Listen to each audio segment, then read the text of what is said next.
fursadaha dhaqaale saameyn leh ee Soomaaliya hortaalla waxaa ka mid ah dalxiiska waxaa soo ifbaxday in la joogo waqtigii laga faa'iideysan lahaa caasimadda haddii aan soo qaadano waxaa ku yaala hoteelo waaweyn oo hab dalxiiska u samaysnaa laakiin burbursan hadda taariikhiyan waxaa lagu tilmaamayaa in lagama maarmaan ay tahay soo nooleyntooda khubarada dhinaca dalxiiska waxa ay rumaysan yihiin in gobolka Geeska Afrika ay ugu fursad weyn tahay Soomaaliya oo dal ahaan u samaysan dalxiis dabiici ah waxaan ku balami jirnay baar hebel ama baar wardheer ama baarkiis Djibouti ama hadii lagu reeyo waamo ama baar Nastro oo hadda la yiraahdo baar haydhaafin baararka noocaas lagu balami jiray marka maadaama saasay ahaayeen waxay dad aad iyo aad u nadiif ah oo yani ballantooduna ay sax tahay laakiin maanta haday ballamaan waxaan u maleynayaa xataa inay helseelayn sababta xulay qaadkii baan ku raagnay annaga maanta qaadkii baan noo gooyay waa seexanay waa la soo celin karaa horey badada u dhisay haddana dadkii dhisi lahaa waa ay joogaan waa dad Soomaaliyeed oo laga rabo inay runtii fahanka wax walba ka muhiimsan in la fahmo in loo arko kobaca dhaqaalaha ka qayb qaadashada nabadda qorshaha dawladda sidaan horeyba u sheegay laakiin waxay u baahan tahay si cilmiyeysan in loo dhiso si cilmiyeysan in loo soo celiyo aysan noqonin in inta la iska dhiso hoteelada maaragtay ayadoon loo fiirinin waxyaabaha lagu qiimeeyo hoteelada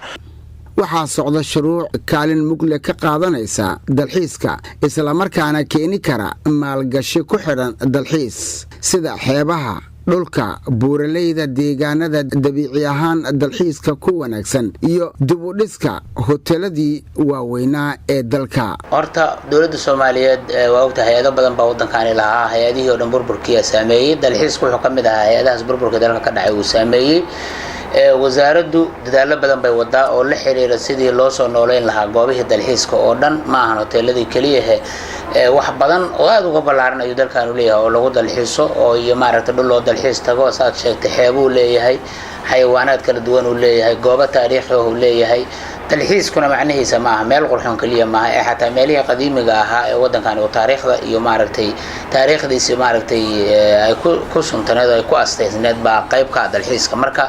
siyaasadda wasaaraddu waxay tahay in loo hawlgalo sidii loo soo nooleyn lahaa goobahaas oo dhan markaan u imaado hoteelada waa ogtahay horta habka maamul dawladeed ee jiray 90kii ka hor iyo habka maamul dawladeed ee hadda jira waa kala duwan yihiin farqi baa u dhaxeeya dabcan isbedelada dawladda Soomaaliyeed ay sameynayso ayaana maaragtay wasaaraddu ay qayb ka tahay la jaan qaadaysa waxa laga yaabaa waqti in ganacsiga oo dhan intiisa badan maaragtay ku jiray gacanta dawladda ama dawladdu ay wax kasta lahayd laakiin hadda taas waa ka duwan tahay